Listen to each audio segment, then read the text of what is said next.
Water bell கொடுக்குற நீங்கள் urine bell நீங்கள் கொடுக்கணும். 10 மினிட்ஸ் பிரேக். அதில் எத்தனை பிள்ளைங்க உண்மையாக போக முடியும்? உண்மையிலே வருந்தத்தக்க செய்தி. கழிவறைகளை கட்டி கொடுங்க. போத் பாய்ஸ் கேர்ள்ஸ்க்கு தனித்தனியாக வைங்க, ஸ்டாஃபுக்கு வைங்க. யூரினுக்கும் பெல்லை, சிறுநீருக்கும் சிறிது நேரத்தை கொடுத்து பாருங்கள்.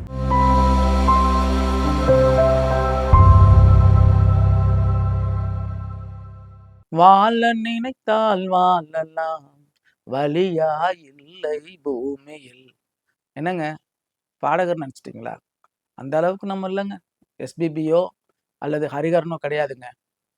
வாழ்க்கை என்பது வாழ்வதற்கு, வாழ்ந்துதான் பார்க்கணும். அன்னை தெரசா அவர்கள் சொன்னாங்க, இறக்கத்தான் பிறந்தோம், இறக்கும் வரை இரக்கத்தை காண்பிப்போம் என்று சொல்லி இன்னைக்கு அன்னை தெரசா வாழ்ந்து இன்றைக்கு பேசப்படுகிறார்கள். பிறப்பு தரித்திரமானாலும் இறப்பு சரித்திரமாகட்டும் என்று சொல்லி மக்கள் ஜனாதிபதி டாக்டர் அபுபக்கர் ஜெயலலிதா அப்துல் கலாம் சொன்னாருங்க. இன்னைக்கு வாழ்றதுக்கு மனுஷனுக்கு வழி இருக்கா அப்படின்னா யோசிக்கிறான். சாகிறதுக்கு பல வழி சொல்றான். ஆனா இன்னைக்கு பள்ளியில படிக்கிற மாணவர்கள் வாழ்வதை விட வீழ்ந்து கொண்டு இருக்கிறார்கள். எல்லா விதத்திலுமே இதை பார்த்து கொண்டிருக்கிற, இதை கேட்டுக்கொண்டிருக்கிற நீங்கள் கல்வியாளரா, பெற்றோரா, ஆசிரியரா, மாணாக்கரா, இல்லை ஆன்மீகவாதியோ, நீங்க என்ன சூழ்நிலையோ, இந்த பதிவை உங்களிடத்திலே பாரத்தோடு நான் பகிர்ந்து கொள்கிறேன். இன்னைக்கு இளமாரணங்கள்ன்றது ரொம்ப சர்வசாதாரணம் ஆயிடுச்சுங்க. சர்வசாதாரணம் ஆயிடுச்சு. சாப்பிட்றதுக்கு வழியே இல்லை. ஒரு வேளை சாப்பாடு, 2 வேளை சாப்பாடு அப்படியே இல்லைனாலும் தண்ணியை குடிச்சிட்டு போகிற காலங்களில் இருக்கிறோம்.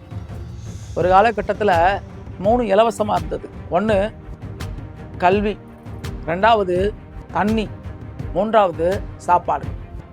இதெல்லாம் இப்போ கிடைக்குது. ஆனால் கிடைச்சது வெளியே வரணும்ல, சத்தா வரணும், ஒரு ஆரோக்கியமான வரணும். இன்னைக்கு பள்ளிகளில் தமிழ்நாட்டினுடைய பள்ளி கல்வித்துறை அமைச்சருக்கு நான் நன்றி செலுத்துகிறேன். வாட்டர் பெல் அப்படின்னு ஒரு பெல் அடிக்கிறாங்க. ஏன்னா ஒரு நாளைக்கு ஒரு இத்தனை கிலோ இருக்கிறவங்க இத்தனை தண்ணீர் எடுக்கணும். இன்னைக்கு தண்ணீர் சம்பந்தமான பல வியாதிகள் வருகிறது. மாணவர்கள் மத்தியிலே தண்ணீரை குறித்ததான ஒரு தெளிவில்லை. எந்த தண்ணி குடிக்கணும் எப்படின்றதெல்லாம் இல்லை.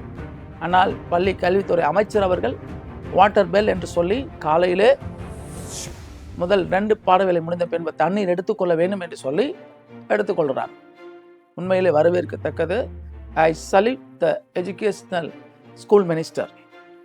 அதே சமயம் வாட்டர் பெல் அடிக்கும் பொழுது யூரின் பெல் அப்படின்னு ஒன்று இருக்கணும்.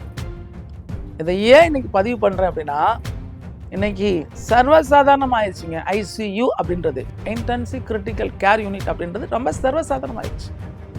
என்னங்கன்னு கேட்டால் 8வது அல்லது 10வது படிக்கிற பிள்ளைக்கு யூரினல் இன்ஃபெக்ஷன்றான். இதுக்கு ஆங்கிலத்தில் சொன்னோம்னா லைஃப் ஸ்டைல் டிசீஸ்ன்றான். இன்றைக்கெல்லாம் இதை இருந்தால் தான். நாங்களாம் கல்லூரியில் படிக்கும்போது அரியர் இல்லாத மனுஷன் அரை மனுஷனுவான். ஒரு அரியர் இருந்துச்சுன்னா அவன் பெரிய மனுஷன் மாதிரி. இன்னைக்கு வியாதி இருந்தால் ஒரு பெரிய ஆளாயிடுது. அதுவும் life style disease, chronical disease, cardiovascular disease, இருதய சம்பந்தமான வியாதி, மூட்டு சம்பந்தமான வியாதி, அல்சர். இதுக்கெல்லாம் காரணம் என்னன்னா தேக்கம் தாங்க. கழிவுகள் என்னது? தேக்கம் தான் வியாதியை உண்டாக்குறது. மலசிக்கல் பல சிக்கலை உண்டாக்குறது போல இந்த பதிவில் நான் என்ன சொல்ல வரேன் அப்படின்னா, வாட்டர் பெல் கொடுக்குற நீங்கள் யூரின் பெல்லு நீங்கள் கொடுக்கணும். இதை ஒரு பெற்றோரான 2 பெண் பிள்ளைகளுக்கு தகப்பனாகவும் ஒரு கல்வியாளராகவும் சமூக அக்கறையோட ஆர்வத்தோடு நான் கேட்குற ஒரு விஷயம், இன்னைக்கு அநேக பிள்ளைகள் கழிவறைக்கு, வகுப்பறைக்கு செல்கிறார்கள். கருவறையில் இருந்து கல்லறைக்கு போகிறதுக்கு இந்த கழிவறை பிரச்சனை பெரிய பிரச்சனை ஆச்சுங்க. என்ன இப்படி சொல்கிறேன்னு நினைக்காதீங்க. ஒரு பள்ளியில் 7000 பேர் 8000 பேர் படிக்கிற இடத்துல 10-12 பாத்ரூம் இருக்குது. 10 மினிட்ஸ் பிரேக். அதில் எத்தனை பிள்ளைங்க உண்மையாக போக முடியும்? உண்மையிலே வருந்தத்தக்க செய்தி. இதனால் மரணிச்சு போகிறார்கள்.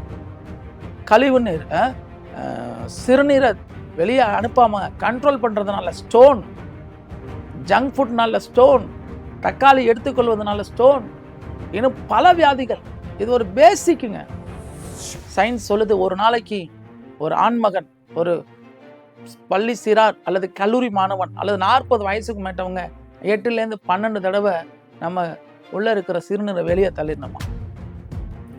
எந்த அளவுக்கு தண்ணி எடுத்துக்கொள்கிறோம் அதில் 50% வெளியே வந்தாகணும். அவனு வியர்வை மூலமாக, ஸ்வெட் மூலமாக அல்லது யூரின் மூலமாக அல்லது மோஷன் மூலமாக வந்தாகணும்.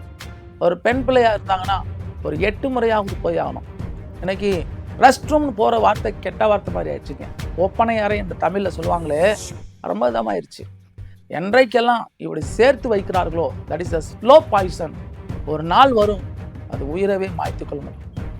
எனவே இந்த நாளில் நீங்கள் சின்ன பிள்ளைங்க பார்த்துக்கிட்டு இருக்கலாம். அம்மாமார், ஐயாமார், தம்பிமார், தங்கச்சிமார், வயதில் மூத்தவர்கள்.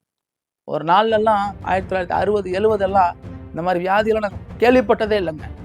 ஆனால் இன்னைக்கு எதுக்கு எடுத்தாலும் எம்ஆர்ஐ ஸ்கேன், எதுக்கு எடுத்தாலும் ஸ்கேன், எதுக்கு எடுத்தாலும் எக்ஸ்ரே, எதுக்கு எடுத்தாலும் அப்படியா இப்படியான.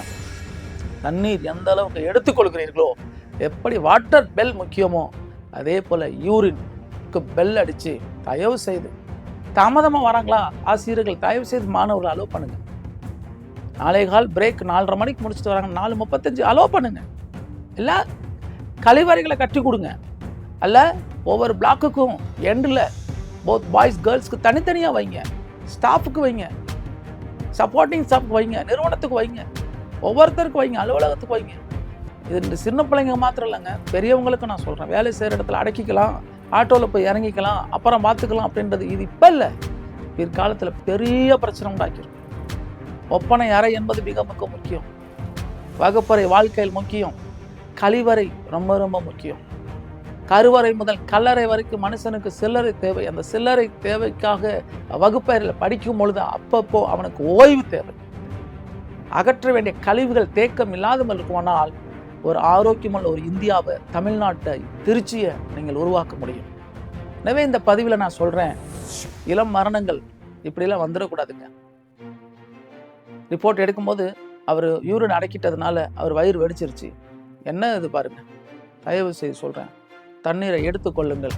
எடுத்த தண்ணீரை வெளியே வருவதற்கு கழிவறையை பயன்படுத்தி கொள்ளுங்கள். அது எந்த வயதினராக இருந்தாலும் சரி, பள்ளியில் படிக்கக்கூடிய பெண் பிள்ளைகளாக இருக்கட்டும், ஆண் பிள்ளைகளாக இருக்கட்டும், கல்லூரி மாணவ மாணவியராக இருக்கட்டும், ரெஸ்ட் ரூம் போய் ரெஸ்ட் எடுங்க. அது பெஸ்ட்டாக இருக்கும். அதை ஒஸ்தாக்க வேண்டாம் என்று சொல்லி நல்ல வாய்ப்புக்கு நன்றி கூறி, நீங்கள் எல்லாரும் ஒரு ஒளிமயமான இந்தியாவை உருவாக்குவதற்கு விவேகானந்தர் விரும்பினது போல வகுப்பறையில் 4 இளைஞர்கள் என்று கொடுங்கள். 40 தேச தலைவர்கள் உருவாக்குவேன் என்று சொன்னார். இன்றைக்கு தேச தலைவர்கள் உருவாக்குவதற்கு தலைவர்கள் ஆயத்தமாக இருந்தாலும் இளைஞர்களும் மாணவர்கள் ஆயத்தமா என்பது ஒரு கேள்விக்குறி. ஒரு கனத்த இதயத்தோடு நான் பதிவு செய்துவிட்டு விரும்புகிறேன்.